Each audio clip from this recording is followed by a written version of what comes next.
Assalamualaikum warahmatullahi wabarakatuh.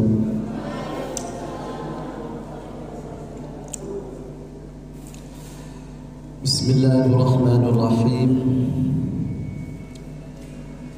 Alhamdulillahilladzi allafa baina qulubina wa asbahna bi ni'matihi ikhwana. Allahumma salli ala bahjatil kamal wa tajil jalal wa bahail jamal wa syamsil wisal Sayyidina Muhammadin wa ala alihi wa ashabihi ajma'in. Amma ba'du. Fadilatul mukarramin, wabil khusus pembina kasih Bapak Dr. Haji Misbahul Munir, mudah-mudahan beliau diberi kesehatan oleh Allah, diberi panjang umur, dan mudah-mudahan senantiasa terus akan berkenan membimbing kita semua. Yang kami hormati pengurus KSII Winkhas Jember dan pengurus FOSE Besuki Raya, para undangan, hadirin yang dimuliakan Allah. Pertama, saya menyampaikan selamat milad kelima ini. Mudah-mudahan ke depan KSII ini semakin memberikan manfaat, barokah, dan memberikan kontribusi tidak hanya di dunia kampus, tapi dapat memberikan kontribusi kepada negara Republik Indonesia. Para hadirin yang dimuliakan Allah, saya tadi sempat ngobrol dengan Bapak Pembina, Bapak Dr. Haji Misbahul Munir. Kondisi ekonomi di negara ini terus terang sangat mengharapkan kehadiran kader-kader ekonom muslim, kader-kader orang yang konsisten untuk memperjuangkan ekonomi syariah. Karena apa? Ternyata di Indonesia saat ini, bahkan di dunia ini, dikuasai oleh para kapitalis, sehingga para kapitalis itu bisa menjadikan siapapun saja yang dia kehendaki menjadi presiden, menjadi perdana menteri, menjadi menteri, menjadi gubernur, menjadi bupati, dan lain sebagainya. Yang pada akhirnya kalau terus menerus seperti itu, maka negara ini yang berkuasa bukan rakyat. Yang berkuasa adalah para pemegang-pemegang uang yang berkuasa, yang disebut dengan ekonomi kapitalis, yang membuat oligarki kekuasaan. Misalnya saat ini masyarakat membutuhkan minyak goreng, hanya persoalan minyak goreng. Semua sudah pada ribut pemerintah, Menteri Perdagangan sudah angkat tangan, nggak bisa mengatasi katanya. Kemana minyak goreng? Padahal kita memiliki sawit, kita memiliki tanaman-tanaman yang bisa memproduksi minyak, kelapa, sawit dan lain sebagainya. Tapi kenapa minyak goreng saja sudah hilang di tengah-tengah masyarakat? Bahkan harganya tadi di koran sampai mencapai 60.000. Nah, ini kemana? Nah, oleh karena itu saya ingat bahwa dalam buku Clash of Civilization itu kita akan menghadapi 3 tantangan. Yang pertama yang akan kita hadapi itu adalah war of perception. Jadi ada perang persepsi. Nah, sehingga contohnya di negara Indonesia ini, gerakan masyarakat ekonomi syariah atau MIS ya, ini masih belum maksimal. Andai kata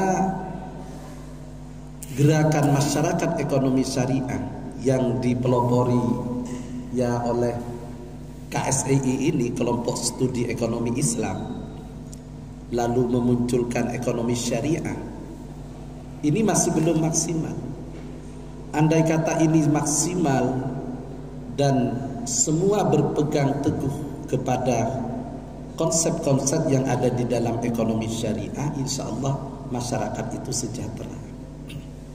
Sebab apa? Di dalam ekonomi syariah itu salah satu prinsipnya adalah likaila yakuna dulatan bainal aghniya'i minkum. Tidak boleh ekonomi itu, kekayaan itu hanya beredar di antara orang-orang kaya. Kalau dunia ekonomi kapitalis yang berkuasa, itu namanya kaila yakuna dulatan bainal aghniya'i minkum. Jadi kekayaan itu hanya beredar di antara orang-orang kaya. Siapa nanti yang bisa menerobos kekuatan ekonomi kapitalis ini? Saya jawab, nanti yang akan bisa menghadapi kelompok-kelompok ekonomi kapitalis adalah alumni-alumni kelompok studi ekonomi Islam. Kalian nanti yang bisa. Oleh karena itu saya dengan Bapak Misbahul Munir dan Misbahul Salam ini terus terang bukan tidak punya jabatan lain ya. Bukan tidak ada kegiatan lain. Saya semangat mendampingi kalian karena kalianlah yang bisa menjawab tantangan zaman ke depan. Yang bisa ada di tengah-tengah war of perception, perang persepsi ini. Kalau ekonomi syariah itu jalan, saya yakin zakat, infak, sedekah, orang yang kaya harus mengeluarkan zakatnya, itu akan jalan dan akan diberikan kepada mustahik-mustahik untuk pemberdayaan ekonominya. Yang kedua, memang kita akan menghadapi war of economics. Jadi akan menghadapi perang ekonomi. Dan saya ini meyakini ketika Wakil Presiden dan Menteri BUMN semangat di dalam mensosialisasikan ekonomi syariah, saya yakin nanti kejayaan Islam itu akan muncul di Indonesia, akan ada di negara Republik Indonesia. Asal alumni-alumni kelompok studi ekonomi Islam ini betul-betul bisa menjalankan visi dan misinya di dalam menjalankan ekonomi syariah, sehingga bisa masuk di dalam ruang war of economics. Jadi perang ekonomi. Nah, oleh karena itu kalian jangan putus asa, kalian harus punya semangat.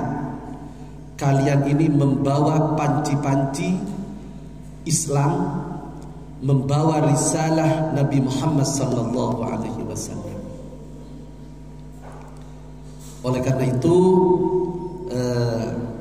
baik KC maupun FOSI, ayo semangat, rekrut mahasiswa-mahasiswa, rekrut anak-anak muda untuk ikut di dalam pemikiran ekonomi Islam. Yang ketiga yang akan kita hadapi itu adalah war of civilization. Kita akan ada perang budaya.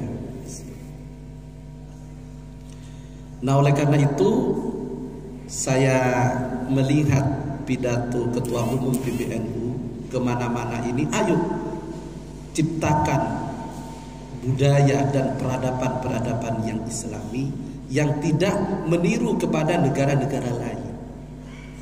Indonesia ini kenapa dikatakan Islam Nusantara? Karena Islam Nusantara ini tidak anti budaya, tidak anti peradaban. Dan kita akan menghadapi perang budaya, kita akan menghadapi perang of civilization ini. Ini yang harus melakukan langkah-langkah strategis di dalam menghadapi perang ini adalah kita semua. Anak-anak muda, mahasiswa-mahasiswa inilah yang bisa menghadapi mereka yang anti kepada kemaslahatan umat. Oleh karena itulah saya memiliki semangat untuk menjadi penasehat KC ini, termasuk insya Allah tanggal 22 Maret hari Selasa ini saya akan mentraining anak muda, tidak banyak, diberi jatah oleh Gubernur Jawa Timur 50 orang. Ini yang daftar sudah 30 orang, tinggal 20. Monggo mungkin dari KC yang mau ikut daftar, nanti akan di training tentang digital entrepreneur. Jadi sekarang ini sudah bukan masanya kita bawa beras nenteng-nenteng kemana-mana lalu dijual. Sudah bukan masanya. Semua sudah ada di dalam digital. Saya barusan 3 hari di Jakarta. Saya ketemu dengan Ningyani Putri Gus Dur yang kebetulan beliau diberi amanah menjadi ketua inovasi kreatif pengurus besar Nahdlatul Ulama. Saya banyak diskusi bagaimana menciptakan inovasi-inovasi kreatif kepada anak-anak muda NU khususnya, dan juga kepada anak-anak muda di masyarakat Indonesia supaya memiliki inovasi-inovasi kreatif. Salah satu inovasi kreatif itu adalah kita harus bisa melakukan bisnis digital. Sehingga itu perlu dilatih, perlu ada pelatihan, perlu ada training digital entrepreneur. Saya punya teman di Jakarta, dia bisnisnya memang bergerak di bidang digital, di bidang IT. Satu hari penghasilannya itu 200 juta. Masya Allah. Saya juga punya teman yang bergerak di kripto. Nah, sekarang ini sudah ada bisnis yang namanya kripto. Dia 1 bulan tidak kurang dari 1 miliar penghasilannya. Masya Allah. Ya karena sudah eranya. Jadi era sekarang ini sudah era informasi. Sehingga kalian kalau ingin menjadi orang sukses harus mengikuti era-era informasi atau perkembangan zaman. Al-insan abna'uz zaman. Manusia ini adalah anak-anak zaman. Sehingga kita di dalam muamalah, oleh karena itu kita perlu banyak diskusi dan jangan terus basul masail terus ya. Jangan terus basul masail, itu urusannya LBM lah, lembaga basul masail. Kemarin saya ditunjuk oleh Ninjani untuk mengadakan basul masail kripto, sudah selesai. Yang penting di dalam Islam itu bainat sabat wal burunah. di antara ketegasan dan kelenturan. Kita tidak boleh konservatif, juga tidak boleh liberal gitu. Jadi ekonomi Islam ini baina tsabat wal murunah, tetap berpatokan kepada nilai-nilai keislaman, akan tetapi tidak konservatif. Salah satunya adalah dengan menekuni ekonomi digital atau kita bisnis digital yang harus kita bisa. Nah, misalnya contoh kecil lah, saya ini ditunjuk menjadi distributor beras Bintang Songo oleh Ning Yani Wahid, ya, beras Bintang Songo. Ya adalah beras di rumah itu 4 ton, 10 ton. Tapi saya bisa jual kemana-mana hanya dengan digital, dengan promosi. Kabupaten Situbondo ambil 10 ton, Kabupaten Gresik ambil 10 ton, ambil itu coba diantar sudah semua pakai digital. Nah, saya menawarkan kepada kalian, monggo, banyak produk-produk yang kebetulan kemarin saya ini bersama pengusaha-pengusaha di Jawa Timur ngumpul, ayo sampean punya produk apa, bisa nggak dijualkan oleh kami? Bisa. Saya sudah menemui beberapa orang, ada anak SD yang dia bisnis digital game. Penghasilannya itu 1 hari bisa 5 juta. Ya Allah. Jadi sekarang ini kalau kalian ingin uang, ingin kaya, tidak ada lain jalan, salah satunya adalah harus mampu melakukan bisnis digital.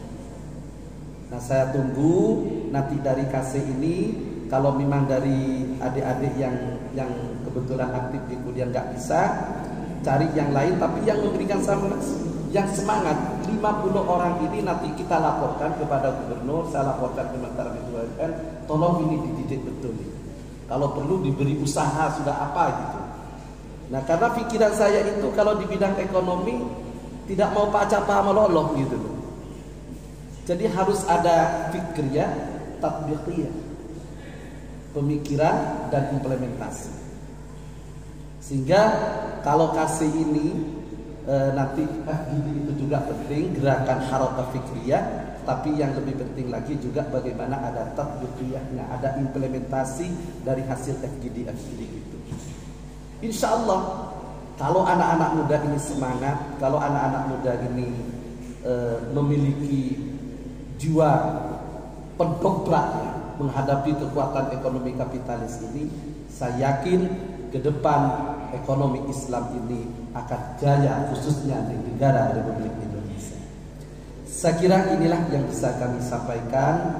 Kurang lebihnya mohon maaf. Mudah-mudahan dengan adanya Milan dan FGD Seru Suci Raja ini dalam rangka membangun generasi yang berintegritas dalam mewujudkan Indonesia emas, mudah-mudahan akan tercapai dan dalam ridho Allah Subhanahu wa taala.